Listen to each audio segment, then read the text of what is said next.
Welcome to the Whiskey After Work podcast. This is where booze meets business. I'm Doug Shaw, owner of Peach State Business Brokers and Advisors. And I'm Melissa Hergert, owner of Brain Train Centers. We are serial entrepreneurs that love to learn from other successful professionals and love to drink whiskey. Hello, Melissa. Hello. What's your name again? Doug Shaw.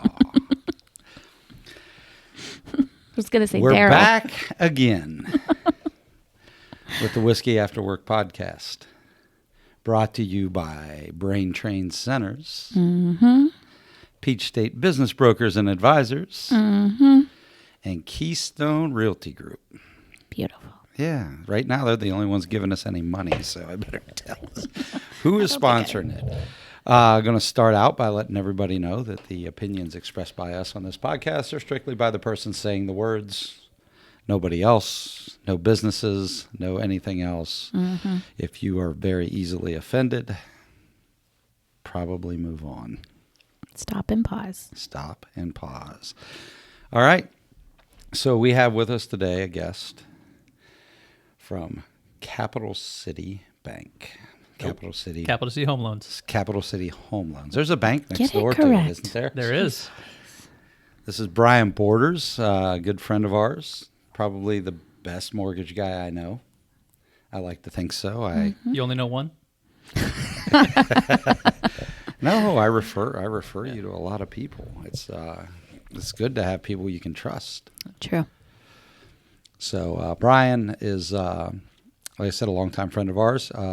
He meets with us on Wednesday mornings. He's on my board of directors. I think he's on yours too, Melissa. Yes. He's given me some of the best advice, especially about my speaking. Yeah. Yeah, and to all those who grumbled at me, I think we've got the microphone situation figured out this episode, and hopefully it won't, Melissa won't be the only one you can hear. I know how to podcast. You've done a few. So I'm going to touch on a little bit about Brian. Born in Ferguson, Missouri. I've never heard of that town before. Yeah. Moved to East Cobb in the 6th grade. Graduated from Wheeler High School and then Samford. That is not with an N, that is with an M. Samford University. That's in Alabama, correct? That is in Birmingham, Alabama. Yep, good little college over there. He's a licensed pilot. Ooh, I didn't know that. Multi-engine, single engine. Single engine, but it's not current because I haven't flown in a while. Okay. But I do have my Cool. license. Okay. And for some reason, there's nothing else about him but that he started into mortgages in 2014 with Tristone Financial. He's been with Capital City since the end of 2021. And I tried to get his wife to send some more interesting facts about him, and she said there is nothing interesting about Brian. That's true. And so We'll make some we up. know nothing else about him. So with that, I'll let Brian introduce himself a little gosh. bit. Yeah, no, there's actually, we'll get to it in a little bit, a good, very interesting story about how I met my wife. Ooh. And my first marriage and all that kind of stuff. So we'll get into that in a little bit. But, Okay. All right. Yeah, so I started in mortgages 2014. I had some who I would say now are really good friends of mine that took me under their wing. That was with Tristone Financial, and they just showed me the ropes, and all of the rules in 2015 changed, so it was a good time for me to jump in. So that was great to learn from them. So for 7 years, I worked with them, and then got the opportunity to jump over here to Capital City Home Loans, which has a few more products and some good people over there as well. So that's why I made the move. Nice. How long have you been there? So in September of 21. Okay. Yep. Nice. So I've got some friends over there too. Yes. And besides you guys got that nice new office, and We do. we got like the whole hospitality thing set up. Yeah. And it's nice to have a mortgage company where you can go have a cocktail after work once in a while and meet the folks that can help you get some business. Smart. I will say the mortgage side is a lot more fun than the bank side, which is next door to us. That makes Yeah. sense. Yeah. Yeah. But we are located right here on the square, or right off the square. Our office. So we got an office with Capital City Home Loans, and then Capital City Bank is attached to us. Because technically, Capital City Bank owns 51% of Capital City Home Loans, but we do operate separately. Okay. Very cool. So Square of Marietta, by the way. Yes, Marietta Yes, Square. We record right across the Forgot we street. don't The historic. I know I got to think national, not just local. Yeah, there's people that find us uninteresting all the way across the country. There we go. Yes. And we do operate in 8 states, Nice. Okay. all in the good. southeast. Very nice. Yeah, so if you're listening across the country or right here in Georgia, find us on Spotify, follow, and listen to us. And we are getting very close. I'll take a peek here. I think it updated at 3 o'clock, but I think the last I looked, we had 43 followers and 70 some individual listeners. We need 50 followers and 100 listeners to move to our next step up on Spotify. Nice. We're getting there. This so is only I our third one. Yeah, I still stand by it. If you follow us on Spotify, send me an email at whiskeyafterworkpodcast@gmail.com, and we will do a drawing after we hit 50 followers, and I will award to the first 21-year-old a bottle of Heaven's Door straight bourbon whiskey. It's the whiskey we drank on the first episode. Yum. And I'm gonna we are win getting very close. So you want to win? You're not allowed to win in that. Dang it. I think you're supposed to give it away. I not think drink it. Kristen could win it and share it with me. Yeah, so we have. Yeah. We're getting there. I think this week we'll hit those numbers, probably surpass them. I would hope. When people find out Brian's on, there's going to be a lot of listeners. Duh. Of course. Yeah, Of course. He's pretty famous. Yeah. What mortgage guy would it be? So tell us a little bit about you, man. So, like I said, born and raised in Ferguson. Went to, if anybody's from Ferguson that's listening to this, went to Griffith Elementary School up there. Obviously, Ferguson's been in the news in the last 10 years or so for some not so good reasons. It was basically the same when I grew up there as it is now. I have gone back a few times. It's a very blue collar area. Moved down here was a big change. Moving from St. Louis to Atlanta, especially East Cobb, is just very different. Went to Wheeler High School and graduated, and jumped over to Sanford and graduated there. I was effectively done in 3.5 years. Went right into a family business. Worked there for about 18 years. Left there after I was doing accounting and HR, and I mean, you name it, family business, you just do everything. Left there in 2014. But prior to that, my first wife, I got married in 2001. We had 2 girls. And my first wife actually was diagnosed with cancer in 2011. In November of 2011, or October of 2011. She had her first surgery in November of 2011. And so, there's certain things that like are burned into your memory about. I remember being in the hospital room, and I remember the nurse discharging her and what she looked like, and we talked about her and all that kind of stuff. And 2 years later, she passed in 2013. So we're coming up on 10 years this year. Yeah. I had a couple of years there where it was just me and the 2 girls. Wow. At that time, it was a kindergarten, or they were 4th and 2nd grade. So 9 and 7. Learned a lot about girls. Wow. And then I met my now wife on Match.com Oh. in 2016, and we were married in 2017. She has 2 daughters, so together we've got 4 daughters, blended family, awesome. but we just consider them all 4 of them ours.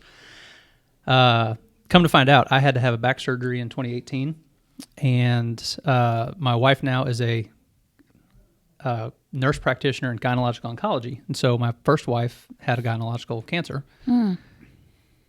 I went for this back surgery consult and went and got my first wife's medical records, because as I was talking to my wife now, I'm like, I think you were the one that discharged us. Whoa. She's like, no, that wasn't me, it was somebody else. I pulled the records. There's her signature.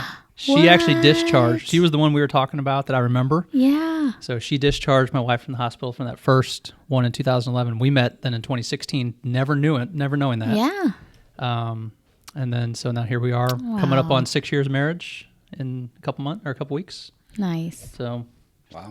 yeah. Wow. Crazy. That is a crazy Yeah. life. So how old are the kids now? Oh my gosh. So 4 daughters. We got 19. She's a freshman at Alabama, at the University of Alabama. Got a junior at Harrison, an 8th grader at Lost Mountain, and a 5th grader at Vaughn Elementary. So we've got all 4 of them covered right now. Yeah. Oh boy. I got 2 when they drove me nuts. I can't imagine 4. No, seriously. Don't. No. Oh, I can't now. Those days are long past. Oh man. How do you find time to golf with 4 kids? I don't. Oh, bullshit. No, I get out. I don't know. Before my back surgery, I would play a good bit of golf. And now it's, I don't know, 3 or 4 times a year, maybe 5 times a year tops. So it's, I went from really enjoying the competition to just more enjoying being out there and having fun and doing it. So And not having 4 kids screaming at you. Yes. Just the peace, right? No, I wouldn't change. I would not change having 4 daughters. I will say that. Yeah. So Yeah. they keep me on my toes. So what did you do before the mortgage business? Family business. I did, like I said, accounting, all that kind of stuff. That's boring. I know. It is boring. Wait, what was the family business? We made envelope boxes. Oh, okay, let's move on. Yeah. That's exciting. Really? I've Yeah, often really? thought Oh about my making gosh. Yes. envelope boxes. What Actually, in the so that world? company actually started in like 1969 with my grandfather. Wow, like my dad. that you package envelopes in to sell. Yes. Stop it. Which, well, they're no longer in business. So Really? yeah. Wow. So yeah. Crazy. Yeah. I mean, everybody's got to sell something. That's right. It's like the whole. You ever see the movie Cocktail? No. Or the world needs ditch diggers too. Yeah, the world needs this. Yeah, it's Caddyshack. Who doesn't like Where Caddyshack? did that shot go? Right in the lumberyard. Big week next week. Masters Week? Yeah, and you won't be anywhere near here. Nope. Where are you going? Why? Oh, we'll have spring break. Oh, that's right. It is spring break next week. So you'll be dealing with the kids. Yeah. You'll be at the beach, and Yep. cross my fingers. I think I'll be jealous. down Tuesday. Are you going? Did you tell? Yeah, I'll find out for sure tonight, but I'm pretty sure I'm going Tuesday. That's awesome. Yeah, it's nothing fancy this year, no Berkmans or anything like that, but yeah. Any time spent there is awesome. It's different every year too, because they always change stuff. They're making stuff longer and adding stuff all the time, and it's a pretty cool place. There's man. just something It's about walking out there the first time and seeing the actual grounds. It's breathtaking. I've been really fortunate. I've been over 20 times, and but what was really cool was I used to do business with Augusta National, and worked with the chef that was there and helped them do their etons and uniforms and that they use during Masters Week, chef coats and stuff like that. Mm-hmm. And so I got to spend some time in the clubhouse and around the course and that when there's nobody out there. And, anytime you go during the Masters, there's, 80,000, 100,000 people there any given day.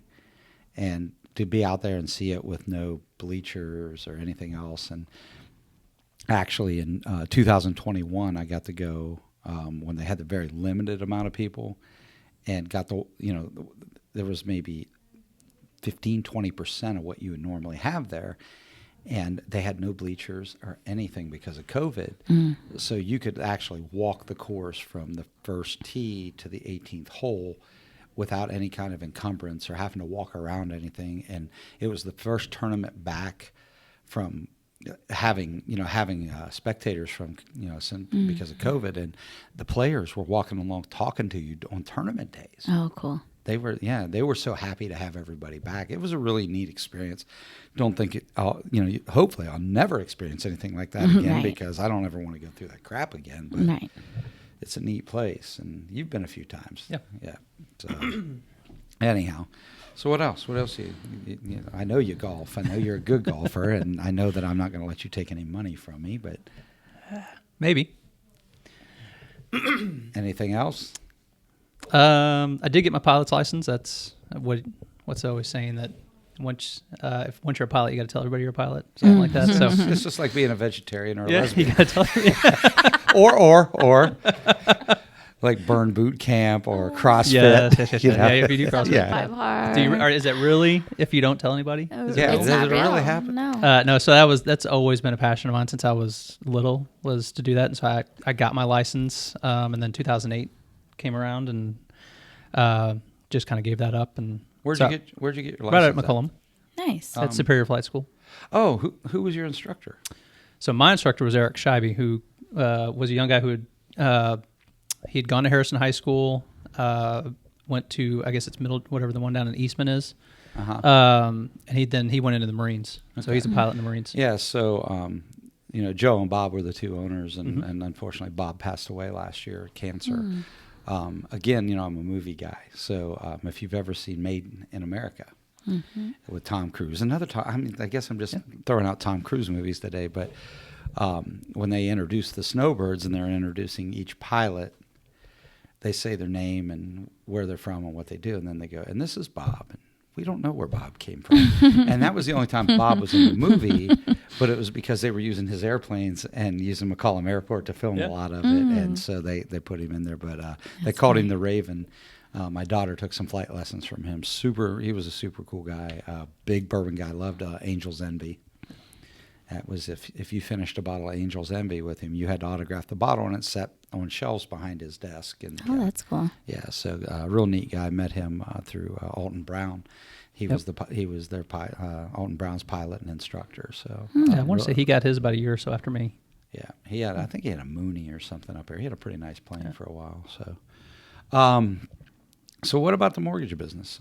It's wait, nothing interesting going on. What? Can we just have some of that before we talk about Wait, mortgage? You want to talk about liquor? You want to talk about the liquor first, or you want to talk about the mortgages? Yeah, you might need the liquor before the mortgages. That's right? what I'm right. saying. All right. Let's do that. Yeah. All right. So this is a whiskey podcast, but sometimes we're going to bring other things, and I think this is not a whiskey today. So this is Richland Rum. Yeah. It is Georgia's only rum distillery, based out of Richland, Georgia, which is south of Columbus and north of Albany, somewhere in between there. Okay. They've got another distillery in Brunswick. So my wife and I had gone over New Year's and done the distillery tour. Very, very interesting, fascinating, learning how they do it. I guess 97% of rum makers use molasses to make their rum. Okay. They use actually the sugar from the sugarcane for this. It darn near tastes like a bourbon. Doesn't burn like a bourbon, but it tastes like a bourbon. I'm excited. I do not believe you. Well, try it and let's see. Was this your favorite one on your tour? It's that, yeah. Yeah. We did buy another one that's supposed to be good with eggnog. Oh, so we'll try that around Christmas time. But, yeah. If you smell it, it's going to smell like alcohol. But when you taste it, the burn is not there. God, yeah. There's definitely a nose of alcohol in that. You gotta pour it. You want some? Yeah. Okay. Not as much as that 3 guy fingers. over there. You can still smell it sweet. Yeah, that's good. Oh gosh, you gave me more than him. You can handle that. You can. I'll drink handle some more to catch up. Don't worry about it. Okay, good. Tell us more about it. Anything else about it? What did you learn at the I want to learn more. Oh my gosh, learn about. I wish we had a person in here that could do it. That give it a little bit more gravitas or whatever. But no, that it's they're obviously distilling it just like into a kettle and all that kind of stuff, and they're measuring the alcohol. But the fact that they're doing it not from the molasses and from the sugar cane, or from the sugar from the sugar cane, it's a much cleaner, more flavorful, so it tastes more like a bourbon. And it looks lighter, yeah? How long was that in the barrel? Does it say? So as I was told at the distillery, they leave it in the barrel only for the flavor. They don't do it for the color. So the color doesn't matter to them. They care more about the flavor. So you know how long it was sitting? How long do they age it? Does it say? It was distilled on 216, and I bought it in 2023. And the reason I ask is you can definitely taste the oak from the barrel. Can you? Oh, I love the oaks. You need more? I will in a minute. I only wish we could smoke cigars in here. Oh, that'd be great. Branded would That is probably delicious. kick our ass. The wolves would be coughing. It would be bad. Yeah. That is really good. That's smooth. That's what I thought too. Yeah. It burns a little at the end. Tiny a little down the bit. throat, but But not as much as a bourbon or a whiskey. Yeah, definitely not Taste as the much oak. as- Yeah, that's good. Like caramely. Sweet, but it does. You're Yes. right. It's not like a regular molasses rum. And I love some good rum. I mean, Havana Club 7 Year is the Cuban rum. Oh, Jesus, so good. But this is this is a sipper. So And they I do like rum better than whiskey. They do. I believe they're in oak barrels when they're doing that. So I mean, you can go to richlandrum.com and look up all the information. They'll tell you all about it. And Yeah. so the owners in Richland, so it's called Richland Estates or whatever, they grow the sugarcane there in Georgia.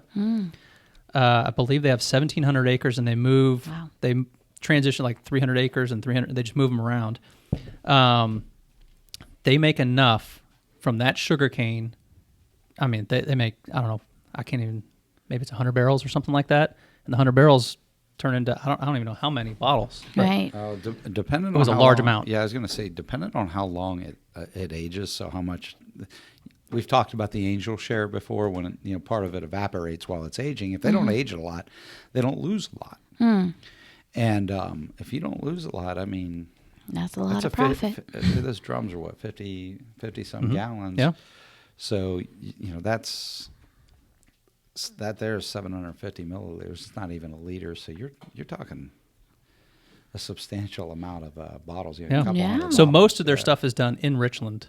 And so the Brunswick one's just getting going. So they have maybe 50 barrels that they're doing in there. Okay. So I don't know how many they do in Richland, but that Brunswick one is they're starting to grow. And they're in the stores. You could buy this in the stores. They are, I believe they have it at Total Wine around Okay, here. yeah. It's mainly around Atlanta, Brunswick, Richland at their locations. I don't know how much they've branched out yet, Yeah. but Do you remember how long they've been in business? gosh, was this in 99? Oh, Yeah, so I'm looking Wow. quick.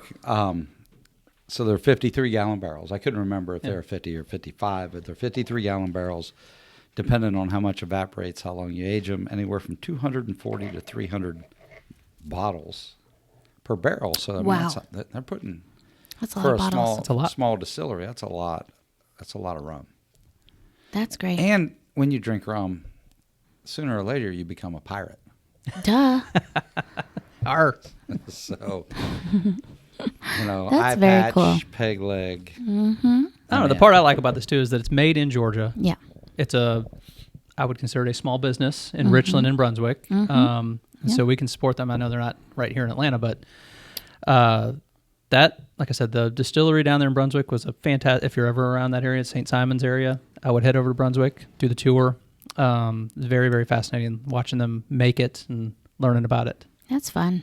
We got to do that. We should take our podcast on the road. We can do that. Yeah. Let's And, do I it. mean, got to spend some time with Clint Dugan this weekend from Short Barrel Bourbon, and they're building a new distillery in Norcross area. Oh, And cool. He's like, come on up. Yeah, we'll go tour over it. there and set up. He's offered to let us do a tasting just so we can do an in-person Yeah. event, and he's willing to come on the podcast too.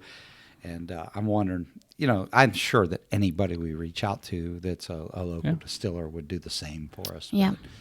But, that would be cool, something different. Yeah. Yeah. That's the guy, great. so the guy that is in Brunswick, I guess he runs it, and he's the distiller down there. He is from Atlanta, or at some point was in Atlanta. Was working at some of the high end restaurants as a wine guy for him, and so he's really into this. Sommelier. And, yep, Very cool. I was going to try and pronounce it, but I was going to butcher it. Sommelier. All right. Now that we got some of that yummy stuff.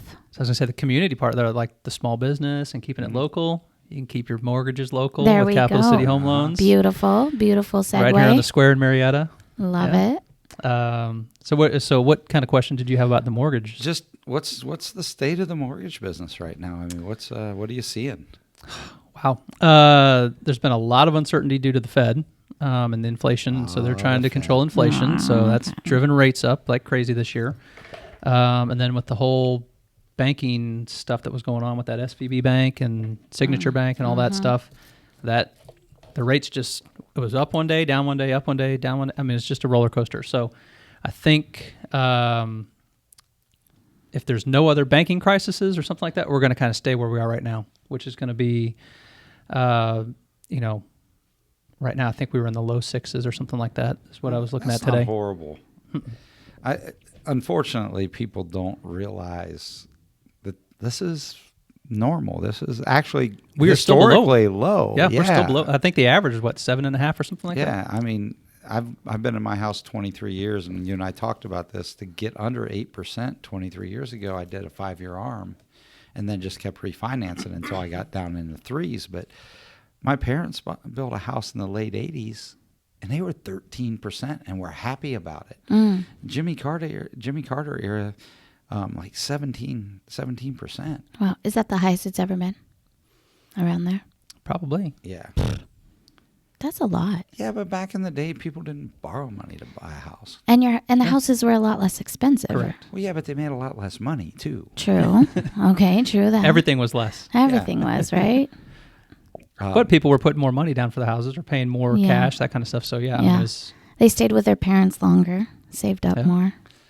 Yeah, well, You're like, nah, what? love my parents, but yeah, I moved pretty quick. Yeah. So what kind of creative things can people do to get those interest rates down? I mean, so we have the 2-to-1 buy down. What's that? So if your rate was 7%, the par rate was 7%, you can pay for the first year to be at 5%, the second year to be at 6%, and then you go back to the 7% on year 3. There's some pluses and minuses to it. It may not be great for every situation. I know it's really popular right now because people they'll pay a good amount, or the seller will pay concessions for that. My personal opinion is that might be wasted money. You could just do a permanent buy down for a little bit less money. That would benefit you. There's also other options. I mean, we've had ARMs that have been going crazy. There's other products that people can use as well. So for people that aren't familiar with what an ARM is, what is an ARM? An adjustable rate mortgage. So right now, most of the ARMs are going to be like a 5-6 or 7-6 or 10-6. So 5 years. And then once that 5 years hits, it can adjust every 6 months. And it's usually based on the standard overnight financing rate, the SOFR rate. 7 years is going to be 7-6. Also, is going to be 7 years, and then it can adjust every 6 months after that. Same thing with the 10. Gotcha. So you're going to get a lower rate out of the gate with that, which is great if you're going to be in the house short term. There's generally an upfront cost to it, which is less than the 2-to-1 buy down. So that's one option. Other than that, I mean, just paying points down to get a permanent rate buy down. So if you were at 7 and you want to pay down to 6.5, do that. I would say look at every single person that's buying a house. Every situation's different. So if you're going to be in the house long term, that might be a great opportunity for you to buy down. But with the rates where they are, they might drop. You don't want to have wasted your money up front to then refinance. Right. And then you lose that money. So What do you consider long term?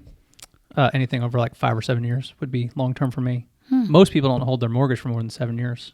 Yeah. They refinance, they move, Oh. they, I've got some friends in particular I think of that were living in the house across the street from us when we moved. And they had actually been living in our old neighborhood a few doors down, and we didn't know where they moved to. And moved in across the street from him Stop again, it. seriously. And I was sitting with him, and I think since we moved in there 23 years ago, we've been in our house 23 years, and I think he's moved like 9 or 10 times. Oh. And I dread the thought of moving. Oh, God, I know. so that's 9 or 10 mortgages Yeah. in that time frame. That's a lot of Jeez. closing costs. That is Crazy. That is a lot of closing costs. That's a lot of times Brian's making money. There we go. So down payment wise, what are you recommending now that people prepare to pay down? I mean, so we can do. It's not so much what I recommend as what they can afford. We obviously have down payment assistance programs for first-time home buyers and that kind of stuff. So we've got Cool. Georgia Dream. We have another one called the FHLB, which is a great product. The income limits are a little lower than the Georgia Dream, but that acts as a grant that goes away after 5 years. Goes away 20% a year for 5 years. The Georgia Dream you do have to pay back when you sell your house or Okay. you refinance. So it's a little bit different. So that's the down payment option. So on a conventional mortgage, you can do 3% down as a first-time home buyer. That's called the Home Ready or Home Possible program. And then we also have the FHA programs, which actually had some improvements here in the last month or so. That's 3.5% down. So on the FHA, they actually lowered the mortgage insurance premium. So it makes it actually a better option, I think, for somebody that's got maybe a lower credit score, lower income, that kind of stuff. Yeah. They have a higher debt-to-income ratio that we can use on that as well. Cool. Outside of that, standard conventional mortgage is going to be 5% down. You're going to have mortgage insurance up to about 20%. After that, there's no mortgage insurance. So, You know, a lot of people, especially around Marietta, come out of like chiropractic school with big student loan debt. So how do you help them? Ooh, student debt is a fun one. Wow. Unfortunately, chiropractors don't fit under like the doctor loans Oh, there's such thing as that? because they usually go with MDs and stick with that. They don't like the chiropractor for some reason. But Yeah. usually, if they're not making any payments, it's usually 1% or 0.5%, just depends on the program, of the loan amount. So if they got $100,000 in debt, $250. okay, $250. That's what they're coming out with. I So- talked to somebody this weekend that Close was to 300. $400,000. Yeah. So that's If they're doing undergrad and chiropractic, they're coming out with that so much. if it's $400,000 of student loan debt that Yeah. we show on there, Yeah. we have to count $4,000 a month against them. Wow. And they're not making that No. when they come out. So that's tough. yeah. But think about it. If you bought a $400,000 house right now and for a 30-year loan, what would your payment be? It'd be pushing $3,000, wouldn't it? Yeah, so you got to be making a lot of money Would to it qualify be? with both of those Dang. payments. Yeah. Wow. Yeah. I don't that's know. sad. Honestly, okay, what I if don't know they how are people are doing making it. the bare minimum on their student loan payment? So I'll have to look into that one, but I believe they use the higher of the two. So if the 1% is higher, we use the 1%. Oh. Other than what's reported, if there's some stipulations inside Yeah. there that go with that. So each one's different. So Because some could be paying like $150 a month just Right. doing the bare minimum, think so they the- won't count that. Yeah, I think Okay. the lesson here is go to community college, get your undergrad, and Yes. then And then, go and spend your money. But Yeah. typically, like with the doctor loans, so they'll use those for dentists and doctors, Yeah. that kind of stuff.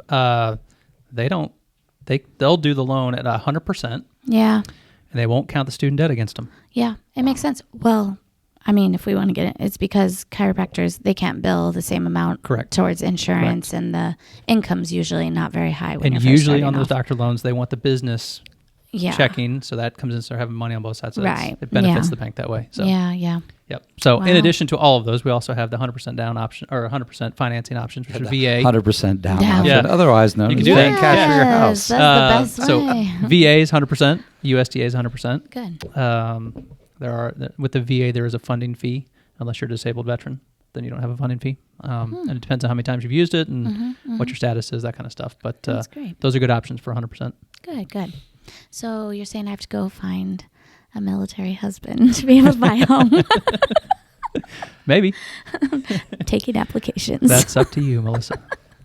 When we bought our first house, we had it built, and we were we're in Paulding County, and for some reason or other, our lot and maybe 3 others in the whole subdivision fell into an area that was considered, was it FMHA, the farm? Okay. And we got a farm loan Whoa. on building our little house, and it was just one of those weird things that it fell in an area Wow. that qualified for it, and it was 0% down. And I mean, I'm sure you guys are creative. You'll find ways. Well, If it's probably somebody's got USDA. good credit, So it's probably USDA because they Yeah. typically hit rural areas. But I mean, you can look it up by the address and we'll find out. It seems like there's always new program. When I was little, I was 12, and my mom bought her very first home. We came from a Section 8 housing and welfare, and she bought her first home for $97,000 in San Diego, and she got approved for a special program where if we stayed there for at least 12 years, I think it was, that they wrote something like $20,000 off the loan. Wow. This was back in the early so 90s. Brian, she grew up in the hood. I did. Did you know this? Did you know I this? knew a little bit about it. Yeah. So Yeah. her nickname in the hood was, go ahead, White girl Melissa. Oh, gosh. because she was one of the only white kids. I was the only white kid besides my brother and white boy David down the street. Oh, boy. Yeah. But that's probably why my mom got approved for the, there was crack house across the street. There were gangs. All the gangs wow. hated each other, but they watched out for white girl Melissa. So I was good. Yeah. Wow. But yeah, she got some, and she still owns the home, which is so Okay. cool. It's paid off. And I know Zillow's not always right, but the Zillow estimate was $660,000. Wow. Yeah. Yeah. Wow. It's pretty cool. So, So Ferguson wasn't too far off of that. right. Yeah. I think it was Yeah. 50-50 in the population. Yeah. So, Yeah. That's why moving to East Cobb was a little bit different. That's very different. I know. Yes. That's why I never go to East culture Cobb. shock. I don't fit in there. Well, especially back in 1986, it was a little different. Right. I think is East Cobb too. I think it's Georgia's. It's got the highest amount of Jewish population. Oh, in East Cobb? And I don't know believe if it. that's the case That makes anymore, sense, but yeah. there's a lot of synagogues there. Yeah, yeah. Mm-hmm. So it's Yeah. it's an interesting area. But But Cobb County's changing and changing quick. Yes. Well, and that's where I was kind of saying, like, are there new programs all the time that come out for people, or is that just every once in a while? It's pretty. I mean, I think the ones we've had have been around for a long time. Okay. We do have. I forgot to mention this one. We have 100% financing on a community loan now. Depends on the median income. So there's a few areas in Cobb that will fit in. It's kind of, you'll have to look at a map just to see. We have to look it up specifically by the address, but it's got the median income has to be below a certain threshold for us to do it, but we can do 100%. Wow. And there's income limitations, all that kind of stuff on it. Okay. But those are typically, obviously, the more low income areas. So, but we do offer that at our bank. Yeah. So and I think normally when we have a guest, we're not going to get this deep into, it's almost like advertising your business. But I think in this market right now, Yeah. I think people are interested in this and to know those options in that. And I see somebody over here in the corner who's a real estate broker nodding her head. And so I think it's important. I think it's important to know that stuff. So. Well, I'm going to add on to that a little bit. When you talk to the mortgage lender, any mortgage lender, it doesn't have to be me, and I would always recommend you talk to two because I can beat them. Nice. I think you need to get some competition. Just don't believe what one person's saying. I think that person needs to know all of what's going on and needs to give you all of your options. They shouldn't just say, hey, you should go FHA. Yeah. Or if they're going to say you need to go FHA, this is why you need to go FHA. Typically when I'm talking to a client, I will say, hey, we're going to look at both of these options, especially if I've just talked to them and they may fit under like the Home Ready or the FHA. Yeah. I'm going to say, we'll look at both of these and see which one is a better fit for you. That's great. Because there's differences with the appraisals. Yeah. And the brokers or the agents are going to say, can we get this conventional or can we do FHA or what, so those are important conversations to have. I look at it as my job is to find that client the best rate I can on that day at the cheapest cost and the best program for them. That's great. Yeah. Not everyone does that for you. That's correct. So you've been doing this a while. Yep. You're really good at what you do. I mean, we've said that before. We refer you I quite appreciate that. often. But how did you build your business? 100% referrals. Whoa. So how did you get the referrals? I mean, it's not It's all just people coming I from knew. past business. I mean, So you were one of the first groups I was in, I think. Yeah, I think so. I don't even remember. Master Networks. Was it Master Networks or were we BNI before that? No, I never was BNI. So I was in a BNI, and then we transitioned to your Master Network. And we were actually meeting at my church over there. Yeah. ooh, no lightning. We no anything. were. You had Melissa in a church. I know. know, Well, I it wasn't can't actually in believe the. it didn't burn I wouldn't down. say it was in the church. It was in our like. It was like in the shoot building. It was yeah, across probably the where street. like the youth meet or something. Were you Yeah. allowed to swear in that building I don't think I was very professional back then. back then? No, so we met there, We and so did. that meeting those people and doing events like where I'm meeting you guys and stuff. And I'm not. Some people will really, really push to get a referral or hey, I need this business or something like that. I would much rather get to know people, and if you trust me, then you'll send me the business that way. Yeah. I'm not going to push you to say, hey, you need to send me somebody. Yeah. I will always appreciate it when somebody sends me something, but I'm not pushing for it. Yeah. So. Yeah. And good networking groups are like that. The people come with the same mindset. It just creates referrals. So like Or even our not networking groups. Yeah. or not networking. Yeah, they Yeah. turn into really what we have now, which is the mastermind and board of directors, like you like to call it. Yeah. Yeah. It makes a difference. And then it just naturally creates referrals. So yeah, that's a big deal. I don't know, it's funny because some people in my industry, a lot of people focus really heavily on volume. They just want more loans, and they'll push anybody through, and they'll say, I'll give a perfect example. Is I had somebody call in the other day. They were asking about wanting to do a cash out refinance on their property, and they were only going to stay in the property for a year or two. They just wanted to get it and fix it up. And I know that with our bank, they can do a home equity line of credit, and there's no closing costs on it up front. So I was like, it's cheaper, it's interest only. That's the route you need to go, as opposed to paying $4,000 in closing costs with our side, and pulling your cash out and all that kind of. You're going to get less cash out with me than you would with the bank. So you push business away from yourself. To me, the right thing is to say you need to do the HELOC with the bank. Yeah. And then when you buy in 2 years, let's talk. You better come back. Yeah. Yep. So did they end up doing that? Yeah. That's really good of you. So I've done that a lot, maybe too much. I don't know. Right. Yeah, I don't know. If you do right by people, I think it comes back to you. It does. that home It equity does. line is kicking my ass right now. I think with this last bump, I'm going to be at 8%. Yeah, that's probably right. And it Should be prime started plus at- 2 as- or Yeah, so. it started at 3, I think. And so, shoot. yeah, it's 5%. Difference. difference. Eek. It hurts. Yeah. Yeah. I don't have a lot on it. I just need to pay it off. I mean, Yeah. every time it goes up, I'm like, Jesus, I just Yeah, need pay to it stroke off. the check Yeah. and be done with it. But, Yeah. well, cool. Yeah. What else, man? I mean, we've talked about you. We talked about your business. We've talked about this delicious rum. Mm-hmm. Arr. Jeez. Got a pirate in our midst. Got any exciting trips planned? Just to the beach? Nowhere fun? We're going to, so my, if you want to call them first in-laws, another little interesting fact on that is my first wife was named Kelly. Mm-hmm. My wife now is named Kelly. Oh, Oh, wow. Yeah. Spelled the same, everything. wow. Crazy. Well, no, That is. Yeah. No What if they had the same middle embarrassing name? faux That'd be pas. crazy. They do not have the same middle name, Okay. thankfully. So they're different. Totally different people, totally different personalities. It's awesome. That's good. No, we're going down to Dauphin Island. They've got a house down there. My first in-laws have a house down there, so they're Man, I letting need us use some that. in-laws with Me a beach too. house. Yeah. Dang it. I'm taking applications. Yeah. We had this discussion the other night. My first time I ever heard my wife's name, I was teaching lifeguard classes in Powder Springs, Georgia, and she and her brother were signed up for the classes. And I get a call from her mom saying, hey, Brandy and Ryan aren't going to be able to come to the lifeguard classes because they're going to be in Hawaii. And I remember turning around looking at my friend and said, man, it must be nice to be rich. And then when years later, I figured out, I remembered it was her that was not in the class. And then I'm like, wait, where's the money? Turns out her stepdad worked for Delta and they flew for free. Oh, hey. Dang. I mean, that's a good That's perk pretty too. good. Yeah, that's a great perk. Yeah, well, that perk's Yeah. long gone. So. Oh, man. Um, No, I think we're gonna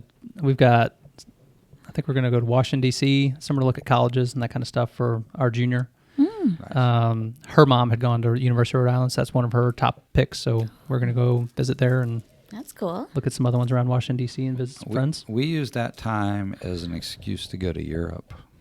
When my oldest daughter was looking at Smart. grad schools, Yeah. she's like, oh, there's Salford University outside of Manchester, England. I said, let's Yeah, go look we at should it. go take a tour. And while we're at it, let's go up and look at Edinburgh University in Scotland. there And- we go. My niece is at St. Andrews. Oh, nice. Yes. Very cool. Just north of Edinburgh. Yeah.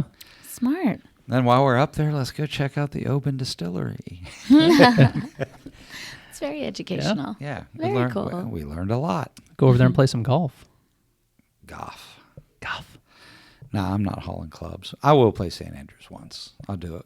Rented clubs. I don't think it'll matter what clubs you have there. I was fortunate to get to go in 2000 with a buddy of mine. We just drove around and played golf in Scotland, and That's that cool. was awesome. No, Awesome. I think I want to play One day. One round is all I want to play, and then I want to head to the Highlands. And we didn't get to spend much time at all. So even if you don't Northern play part. St. Andrews, you need to play Royal Dornoch. I just want to way play St. up north. Andrews. No, that Royal Dornoch is awesome. Well, I'm sure, but I want to play I want to play the original golf course. Yeah, And I'm with you on that. I'd play there too. But I want to go do the Highland castles. You ever want to learn how much the English are assholes? I kind of know. Read the history of Scotland. I bet. We're your king now. No, you're not. Yes, we are. No, you're not. Show up in the middle of the night, kill 40 family members. We're your king now. Yes, you are. Oh my God. Jerks. Jerks. What assholes. I'm Well, this just took a Scottish. turn, didn't it? Yeah. Yeah. Seriously. What It was always it? does The with massacre at Glencoe. Oh my gosh. It's very interesting. I did the whole time we were over there. Every night I'd come home, come back to the apartment, and I'd get on the iPad and start reading about stuff I saw that day. And every time I'm like, God, these guys are Yeah, it's no wonder people hate the royal family. True. Yeah. Now they have different reasons to hate them. Now it's Meghan Markle. But, Oh my gosh. but back then it was, hey, you killed like 3 generations of my family and took all my money. Yeah, Slaughtered my cows. Sheesh. Lovely people. Yep. Beautiful country. Oh gosh. I know. Well, look, I won't drag this out if we don't have anything else to talk about. But I'm happy to talk. I'm happy to listen. And like I said, I just wanted want to keep our listeners and watchers interested. Well, I tried to, like I said, I tried to get Kelly to send some interesting facts about you, but she insisted you weren't interested and didn't send anything. Yeah. And I know you very much on a professional level, but don't know other than the golf thing. I will tell you a funny story. One of the first times we met, I guess, is our second date. Oh, she thought he was talking about us. No, Yeah. no, my wife. Yeah. First times I met my wife. To be clear, Brian and I never dated. Right. No, we did Right. not. I can guarantee that. So we're at dinner and she says, "So I got something to tell you." She says, "I have narcolepsy." Oh. And so I was like, "Oh, is that the one where you steal stuff?" No, She's like, Brian, "No, that's the that's- one where she falls asleep. That's the one in where her I fall food. asleep. Wait, what's it called when you steal stuff? Kleptomania. Klepto. Yes. Narcolepsy. So while yes, That's I was a little awesome. confused. That's awesome. I did play that off pretty well. I thought I was like, Yeah. "Oh, I was just trying to make a joke." Oh, there you go.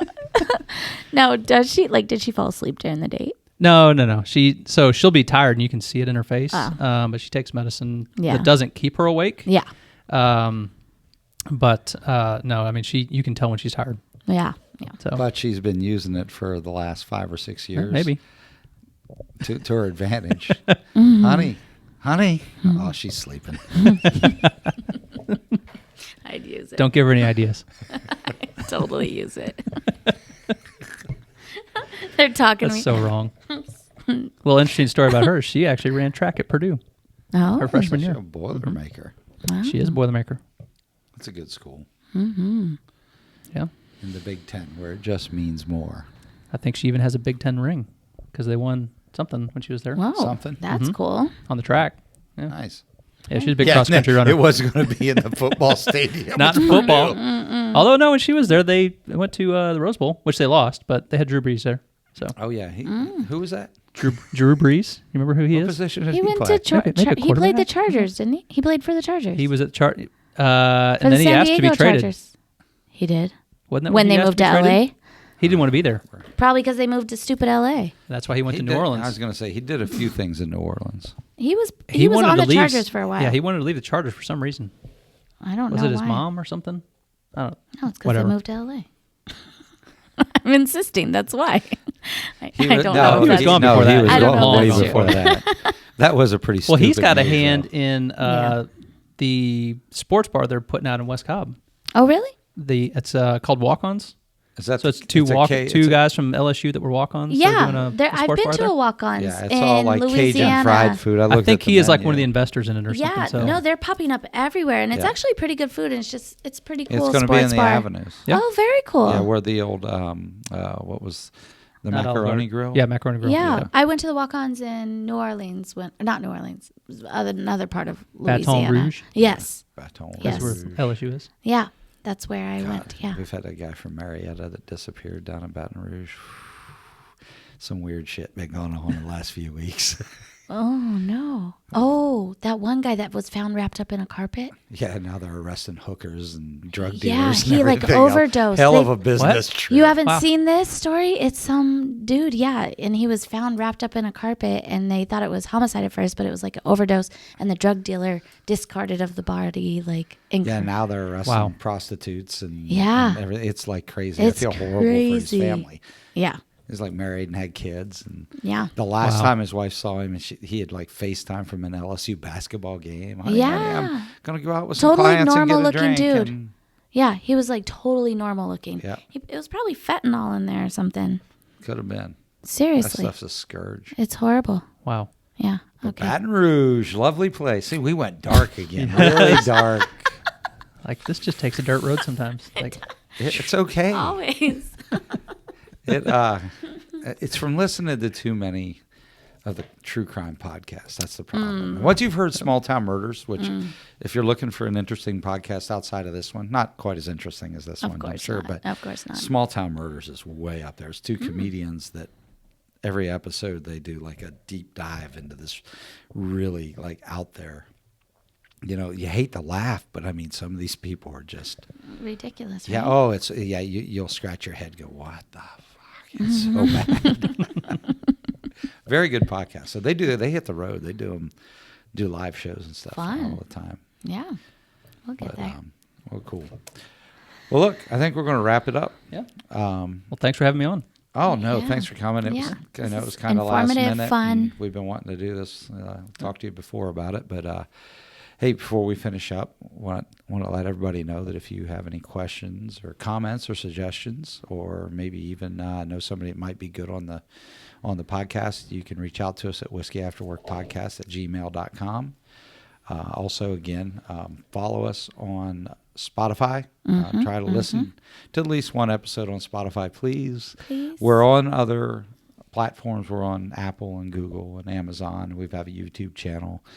All those are great, but initially we really need your help with Spotify because that is where we're going to draw our advertising dollars and help to pay for all this. And so, yeah, whiskeyafterworkpodcast@gmail.com. And let me know if you follow us because we only need 8 more followers, and then we're going to give away a bottle.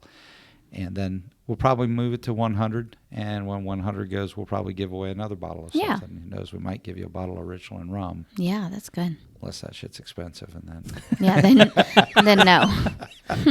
then you'll get Jim Beam and like it. Oh, Lord. This is fun. It is. That's a lot of fun. And I am sure that you will be on here again. Yeah. Yeah. Happy to come on whenever. Yeah. Yep. Cool. All righty. With that, thanks for listening, and we'll see you next episode. See ya.